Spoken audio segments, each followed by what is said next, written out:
Welcome back to another episode of Codecast with Kieran. Today we're diving deep into the fascinating world of Retrieval-Augmented Generation, or RAG, and how it's transforming the landscape of large language models.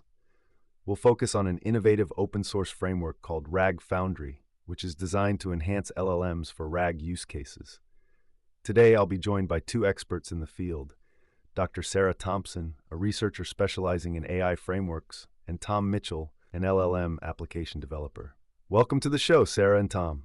Thanks for having us, Kieran. Excited to share insights on this topic. Absolutely, Kieran.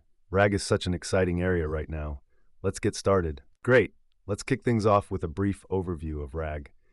Sarah, can you explain what Retrieval-Augmented Generation is and why it's crucial for enhancing LLM capabilities? Of course, RAG combines traditional generative techniques with retrieval mechanisms. Think of it like using Google Maps for navigation. Instead of just relying on a predefined map or model, RAG allows the model to retrieve real-time information from vast knowledge bases. This not only boosts the model's factual accuracy, but also helps mitigate issues like hallucinations, where models generate convincing but incorrect responses. That's a perfect analogy. So RAG essentially empowers models to be more relevant and informed. Now, Tom, could you introduce us to RAG Foundry? What makes this framework a game changer for RAG implementations? RAG Foundry is designed to simplify the complex process of implementing RAG systems. It integrates all the essential components into a single workflow: data creation, training, inference, and evaluation. This modular design allows researchers and developers to rapidly prototype and experiment with different configurations, which is critical for exploring the nuances of RAG technology. Interesting. So it's like a one-stop shop for building and evaluating RAG systems. Exactly. Each module is customizable and controlled via configuration files, allowing for seamless integration and experimentation. For example, you can easily switch out retrieval algorithms or fine-tune model parameters without having to overhaul the entire system. Can you break down the four modules for us? I think our listeners would benefit from understanding how each part contributes to RAG implementations. Certainly. First, we have the data creation and processing module, which is responsible for building the context-enhanced datasets needed for training and evaluation. It incorporates various steps like data loading, normalization, aggregation, and retrieval of external information. Then, there's the training module, where models are fine-tuned using the datasets created earlier.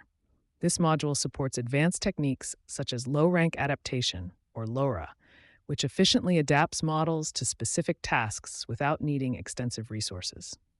Following that is the inference module, which generates predictions from the trained model based on the prepared datasets.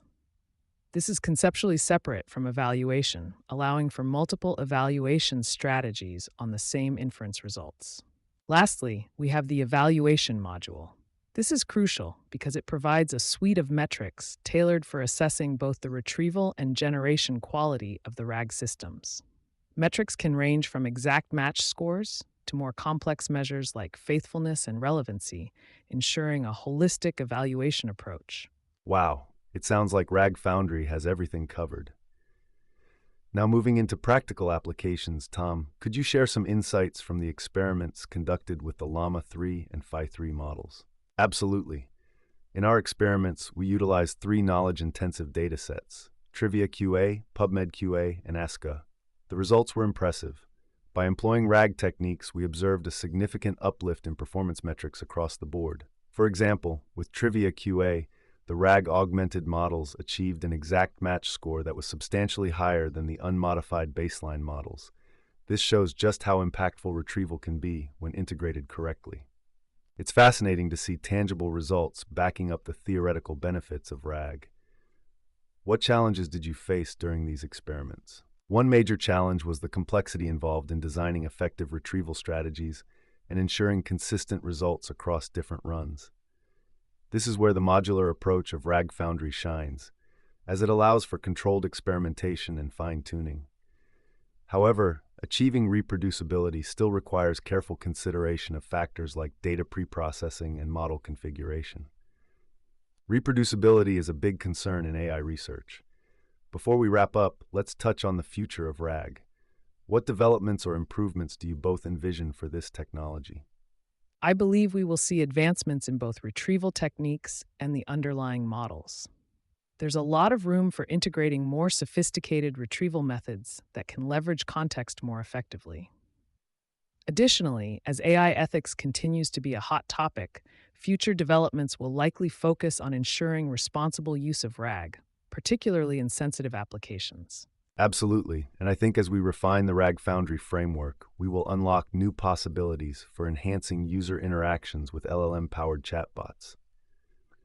The focus will be on improving accuracy while ensuring data privacy and ethical considerations are prioritized. Well, it seems that RAG and frameworks like RAG Foundry are paving the way for smarter, more efficient AI systems. Thank you so much for sharing your insights today, Sarah and Tom.